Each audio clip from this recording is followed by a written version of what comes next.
against anyone. Teka muna. Bakit? Sino ba nang-aaway sa'yo? Wala naman nang-aaway sa'yo ah. Ano pa sinabi niya? We will also not allow anyone to stop us from accomplishing our mandate for our countrymen. Bakit? Sino ba pumipigil sa'yo? Kung tinutukoy mo si dating Presidente Duterte, Speaker Martin, makinig ka ng maayos para hindi ka nagkakamali ng landas. Hindi ka naman binabanatan eh. Humihingi lang ang dating Presidente Duterte ng accounting. Hindi away yun. Kung baga, pinapaalalahanan kayo ang inyong mga tungkulin sapagkat public office is a position of trust and you're accountable to the people. Ngayon, nagre-react ang Kamara de Representante dun sa binanggit ng dating Pangulo na Rotten House. Ang problema naman po sa inyo kasi, kahit nung wala pa kayo dyan sa Kamara de Representante, rightly or wrongly, that has been the reputation of the House of Representatives. Talagang yan ang reputasyon eh. Kung may inuulit lang yan ang kalakaran, yan ang pananaw ng maraming tao sa ating mga kababayan. At hindi naman po masasabing walang basehan ang ganong pananaw. Sabagat kung titingnan natin ang mga demanda sa mga miyembro ng Kamara at pati ng Senado, ay makikita natin na punong-puno ng demanda ng mga katiwalayan. Maraming conviction, meron ding absuelto, pero the fact is, talagang maraming graft cases against the members of the House of Reps. Kaya yan ang naging reputasyon. Kaya yung mga bago pa lang na kinatawan, huwag kayong magre-react. Yan talagang pinasukan nyo.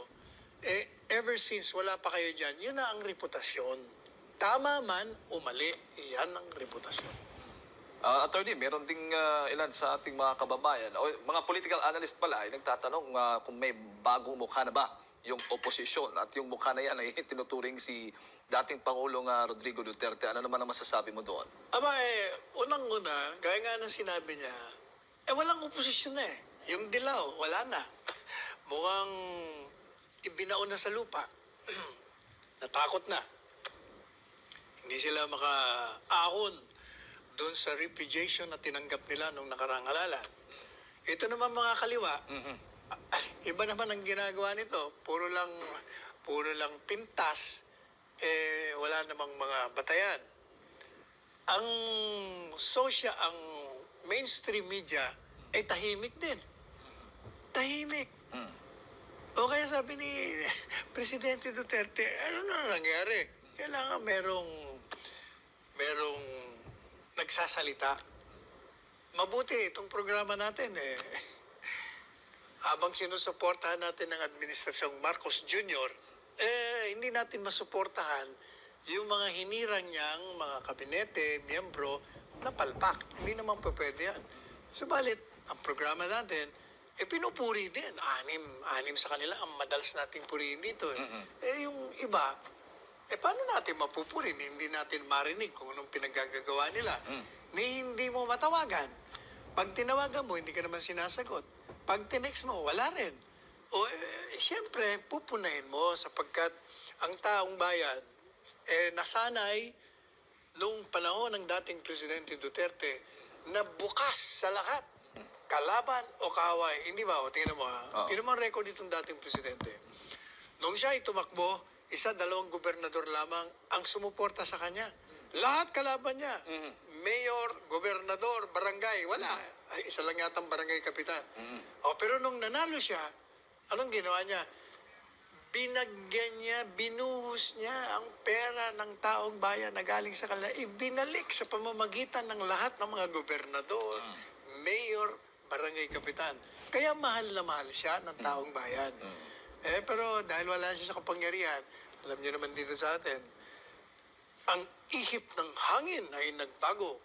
Ang paalala lang po natin sa mga nasa kapangyarihan, hindi kayo forever nandyan. Yan ang tandaan ninyo. Ito ang pahayag ni FPRD attorney. Basahin ko lang, bahagi lang po ng kanyang naging sagot doon nga sa tanong kung siya na ba ang bagong mukha ng oposisyon. Sabi niya, do not always assume that government is always correct. There are many mistakes committed along the way in governance, whether with or without malice. Somebody has to point out these things so that the administration or the president will know about it. At ang yung panghuli niyang pahayag, in a democracy, there must always be an opposition. If there is no opposition, there is no democracy. Ayan. Alam po ninyo, kahapon, galing tayong Marikina, papuntang Robinson Magnolia, may appointment tayo. Tumawag ng dating presidente. I returned his call. At nagtagal namin nag-usap, halos 1 oras eh. Matagal ang Marikina papuntang Robinson Magnolia eh. Bago ito sa programa yung kagabi. Hapon. Hapon, okay. Hapon, siguro mga bandang alas 5 ako umalis sa Marikina eh. Oh. So, 5 to 6 kami nag-uusap. In fact, pinakausap ko sa kanya yung mga nagbibisikleta na nag-aantay kami ng red signal na mag-green. Eh, binati ako. Eh, tama-tama kausap ko siya. Sabi ko, kumusta kayo? Duterte pa ba kayo? Opo. Kausapin niyo ang dating Pangulo. Kinausap niyo yung speakerphone ko. And one of the topics that we discussed, yung pinag-uusapang coup, destabilization, sabi niya, yung problema, sabi ko dun sa mga nakausap niya rin daw yung mga iba. Eh, kasama yan sa demokratikong space na tinatawag. At saka dapat hindi nagre-react ang gobyerno dyan. Gaya ng binanggit natin dito kahapon. Dapat nga natutuwa kayo at nalalaman nyo na may problema eh. Ngayon sabi niya, ang sabi ko lang dun sa mga military officers retired, tuloy nyo yung pag-uusap ninyong ganyan na may pinupuna kayo. Mabuti ang nalalaman. Pero wag nyong gagawin ng lihim. Don't do it sa brosa, sabi niya. Huwag lihim. Ilantad nyo. Ayun. Para nakakarating sa kinauukulan. At ngayon, dahil nga walang nagsasalita, puro takot eh. Either takot o nagsisip-sip. Marami nagsisip-sip eh. Sabi ko nga kay BP Sara eh. Baka hindi makatanggap ng pondo. Dahil nagpasalamat, Budget. nagpasalamat sa suporta ko sa kanya eh. Sabi ko, palagi naman akong nasa likod mo at sa harap mo. At pinagtatanggol kita sa mga detractors mo. Mga detractors mong open na detractors or closeted or nagtatago. At meron ding mga balat kayo. Marami talagang balat kayo. Mga nagsisip-sip, kunyari sa kanya, pero mga lihim na mga kaaway. Kaya itong si Presidente Duterte, nung makita niya na mukha yatang wala nagsasalita, kaya if you notice, he started, even his show, naging dati, once in 2 months lang yan eh. Biglang naging every week. Ngayon eh, parang twice, 3 times a week na, di ba? Hindi ko nga, akala ko nga ngayon ang programa niya. Kaya I missed his program last night. Kaya mabuti ho yan, makinig na lang kayo. Di ba sabi ko na nga natin dito eh, mas mabuti yung naririnig ninyo kasi nagsasalamin ho yan ng damdamin ng taong bayan. Kaya makinig kayo, wala namang mawawala. Pero wala akong nananakot sa inyo. O sino ba si dating Presidente Duterte manakot sa inyo? He's powerless. Ang kanyang kapangyarihan ay naroon sa suporta ng taong bayan dahil sa kanyang record na hindi malampasan ng kahit na sinong presidente ng naging presidente ng bansa. Madagdag ko lang, attorney, sa ngayon ba ay nanatiling matatag pa rin ang partido PDP laban sa kabila nga ng ilan sa mga magbabatas na miyembro nito ay nagsialisa na, nagpahayag ng resignation? Yun naman palagi naman ganyan ang pangyayari, di ba? Basta may bagong administrasyon, ang mga miyembro ng mga dating nasa administrasyon, naglilipatan doon sa bagong partido. O kaya ngayon, pupunta sila sa federal o kung sino ang malakas. O kung sinong... Kasi ang feeling nila, pag wala sila sa administrasyon, baka yung mga constituents nila, hindi nila mabigyan ng mga ayuda, mga projects.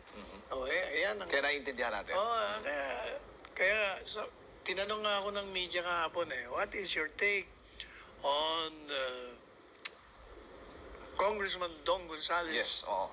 Siya yung tinutukoy Resignation, ko. sabi ko, resigning from a political party is a right. Okay. You cannot deprive anyone of that. If one is no longer comfortable with the political party he is a member of or is aligned with, di magbitiw ka. Sabi pa nga ni dating Pangulong Duterte, kung siya na lang mag-isa sa partido, ay okay lang. Ay, ako naniniwala ako doon dahil alam mo yan si dating Presidente Duterte, he's a maverick. Kakaiba siya Kaya nga, kaya lutang na lutang Kaya kahit nawala sa kapangyarihan, stratospheric pa rin ang kanyang rating. Yes. Naiiba siya Kaya, di ba, nung nangangampanya yan ayaw niyang tumanggap ng pera. Pag inadala siya, sinusoli niya. Wala siyang utang na loob. Oo. Kaya nagagawa niya lahat. Kakaiba. Pero pag ikaw tumanggap ng mga donasyon, talagang Hawak ka na. May nahihiya ka Oo. Kasi, alam mo, ano yun katutubo yun It's natural for you na karoon ka ng utang na loob. Ayaw mong masaktan din. Kaya yan ang nagiging